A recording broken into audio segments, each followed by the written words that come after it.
Hi there! Today I'm going to tell you why we all still follow some really strange rituals. Why do people spit over their left shoulder without even checking if someone's standing there? Why do we knock on wood? Why are we afraid of black cats? And when exactly are we supposed to cover all the mirrors in the house? This is Slavic, here we talk about Slavs, and today I'll tell you all about our superstitions. Superstitions reflect our fears, our hopes, and our belief in good fortune. Through them, our ancestors try to make sense of mysterious natural phenomena, protect themselves from illness, the evil eye, and dark spirits, and even predict the future. Today, in an age of advanced technology, it may seem like these beliefs are a thing of the past, but in reality, they have only changed form. And among the Slavs, superstitions have always held a special place. So let's find out where Slavic superstitions came from, how they evolved, and why even today so many of us still hesitate to cross paths with a black cat. The first Slavs were pagans and believed that the world was inhabited by countless spirits and deities. Forests, rivers, fields, everything had its own master that had to be respected. Human life was closely tied to nature, so any anomaly, drought, flood, or crop failure was seen as the work of supernatural forces. Slavic mythology was rich in characters that helped explain the surrounding world. We even have separate videos on this channel about Slavic gods and the many monsters that lived side by side with the ancient Slavs. Check them out if you haven't already. For the Slavs, belief in these beings wasn't just a folklore, it was a matter of survival. They believed that by following certain rules, they could avoid disaster or at least ward off smaller misfortunes. For example, before entering the forest, one was supposed to bow to the Leshy and ask permission to cross his domain. Otherwise, he might confuse the traveler and lead him astray among the trees. At home, before going to bed, it was customary to leave a bit of food for the Domovoi, the household spirit who lived under the same roof and guarded the dwelling. These rituals were less about magic and more about aligning one's behavior with nature. Rural life demanded constant observation of the weather, animals, and plants, and superstitions gave people a sense of safety in an unpredictable world. Slavic culture preserved a wide variety of superstitions, many of which have survived to this day. The home for the Slavs was always a sacred space, and protecting it was a top priority. I've already mentioned the Domovoi, who played an important role in Slavic tradition. We even have a whole video dedicated to him. The house itself was considered a holy place for people. The threshold, in particular, was seen as a boundary between worlds. It symbolized the divide between one's own and the other, and, in a way, between the living and the dead. That's why Slavs would never greet someone across the threshold. You weren't allowed to talk over it or pass anything across it. Either the guest had to step inside or the host had to leave the house. Breaking this rule was considered a serious offense, or, in Christian terms, a grave sin. The Slavs also believed that taking trash out of the house after sunset could bring serious problems. If the housewife swept in the evening, she would leave the dust and dirt by the front door and only take it outside in the morning. The idea was that along with the trash, you might carry away your home's luck and fortune if you threw it out after dark. Since ancient Slavs didn't have running water, people carried buckets from wells or rivers. And if, early in the morning, you met a woman on her way to fetch water with empty buckets, it was a sure sign of bad luck, especially if you were about to start something important. On the other hand, meeting a woman returning with full buckets meant success and gain were on the way. Many Slavic superstitions were tied to marriage and choosing a life partner. A young girl, for example, was forbidden to sit at the corner of the table. The belief was that doing so would scare away all potential suitors, dooming her to remain single forever. Fortune-telling also played a huge role in Slavic superstition, and the most common divinations were about finding one's future husband. Girls would do everything they could to peek into the future, hoping to learn their beloved's name or even catch a glimpse of his face. They used candles, combs, cards, hand-woven flower wreaths, and much more. The desire to marry quickly was strong. By the way, weddings in May were strictly avoided. People believed that those who married in May would majeca, a word that sounds like May in several Slavic languages, but means to suffer, toil, or endure hardship. That play on words gave rise to the superstition, and couples steered clear of May weddings. To ensure harmony in marriage, newlyweds were expected to perform a ritual at the threshold of their new home. The bride would smash a plate, and together the couple would step over the shards, symbolically leaving behind all misfortune and discord. From this tradition came another widespread belief that breaking dishes in the house brings good luck. Among the Slavs, it wasn't customary to mourn a broken cup or glass. Instead, people would smile and say, "For happiness," while sweeping up the pieces. And when the bride and groom walked into the house hand in hand, no one was allowed to cross their path.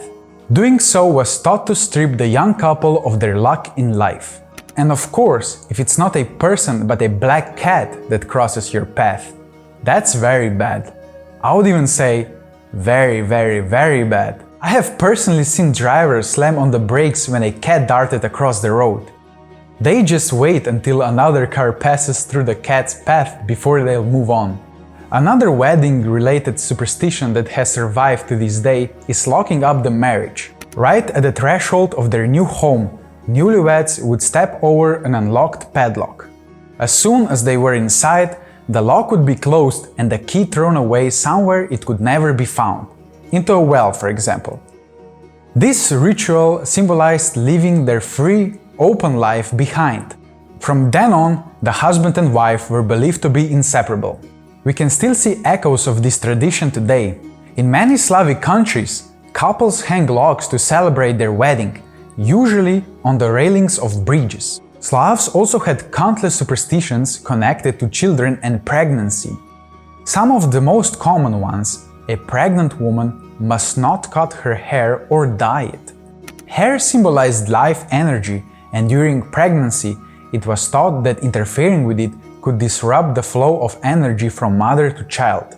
Pregnant women were also warned never to look at something frightening or let themselves be startled, because it was believed that this could cause the baby to be born deformed. Newborns, meanwhile, could not be shown to anyone for the first 40 days. Otherwise, people believed the baby could be struck by the evil eye. In fact, the evil eye was at the root of a huge number of Slavic superstitions. The belief was that anyone, at any time, anywhere, could cast the evil eye. A single envious glance or a silent ill wish in someone's mind made that person a potential danger.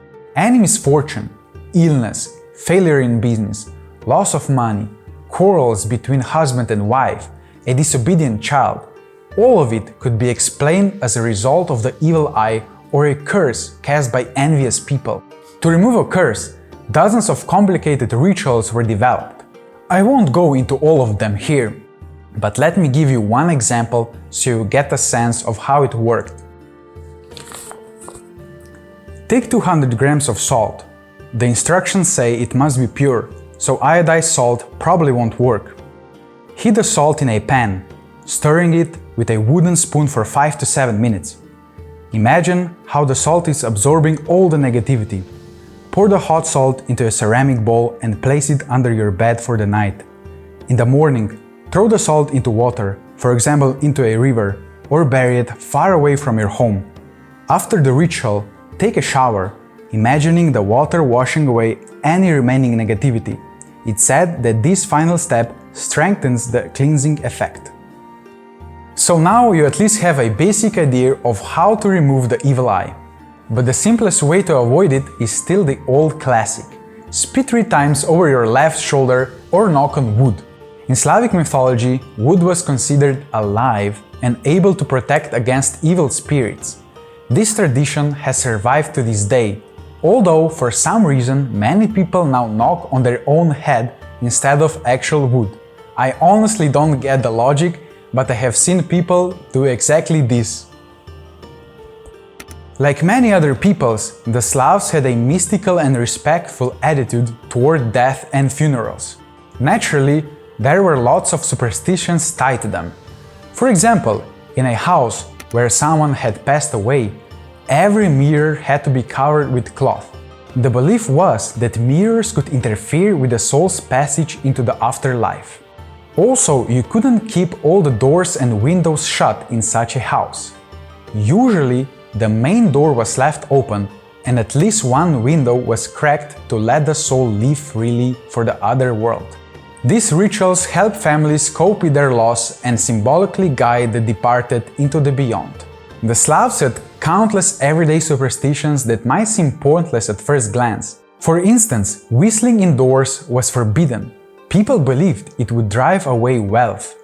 The same rule applied to sitting on a table, which was thought to bring poverty. You weren't supposed to repay debts in the evening either. Money doesn't like it. On the other hand, if your palm itched, that was a good sign. It meant money was coming your way. Spilling salt at the table was considered very bad. It meant a fight was coming. If you left the house and realized you forgot something, coming back inside was also a bad omen. But what if you forgot something really important? Then when you return, you had to look into a mirror and sit down for a few seconds before heading out again. The arrival of Christianity in Slavic lands didn't erase these superstitions. The church tried to eliminate pagan rituals, but with little success. Many were simply Christianized. For example, the pagan farewell to winter, known as Maslenica, became Cheese Week in the church calendar. The ancient summer holiday of Ivan Kupala, with all its rituals intact, was rebranded in honor of Saint John the Baptist. We actually have a whole video about that holiday. Check it out if you haven't seen it yet. Christianity softened some superstitions, but also introduced new ones, tied to sin, punishment, and the miracles of saints. People still believe in the evil eye and curses, but now, instead of only using rituals, they also pray to Christian saints and lit candles in churches for protection. Christianity urged people not to believe in omens and not to worship spirits. But in folk culture, people simply replaced pagan charms with icons. Organized religion integrated popular beliefs so as not to alienate people. That's why today we see a kind of synthesis. A person may pray in church, light a candle to a Christian saint, and at the same time tie a knot for good luck, wear a red string against the evil eye, or avoid crossing paths with black cats. With the spread of science and education, many superstitions began to be seen as remnants of rural traditions. Yet they never disappeared. Even today, Slavs knock on wood, spit over their left shoulder, avoid greeting across a threshold, and cover mirrors in a house where someone has passed away. Interestingly, Slavs are far from the most superstitious people in the world. In South Asia, for example, belief in astrology and karma plays a huge role. Many marriages are arranged only after horoscopes are matched. In Japan, people still fear cursed numbers and perform rituals to ward off evil spirits. In Latin America, charms and ceremonies blending Christianity with shamanism are common. Even in modern, educated America, many buildings skip the 13th floor or apartment number 13. Superstition is a universal human phenomenon. It takes different forms, but at its core, it's always the same desire: to explain the unknown and control fate. Psychologists say superstitions help people cope with anxiety. When the world feels chaotic, a small ritual, knocking on wood, wearing a lucky shirt, creates the illusion of control. We might laugh when grandma spits over her shoulder, but in those gestures lies the memory of generations and the hope that the world can be made a little less frightening. And perhaps that's exactly what makes us human, the ability to create symbols, rituals, and stories to feel safe. Tell us in the comments what superstitions exist in your family or the region where you live. Do you follow any rituals, and do you have a piece of lucky clothing or footwear? Subscribe to our channel, we'll keep making more interesting videos for you. And please Follow us on Instagram and TikTok as well. See you in the next video.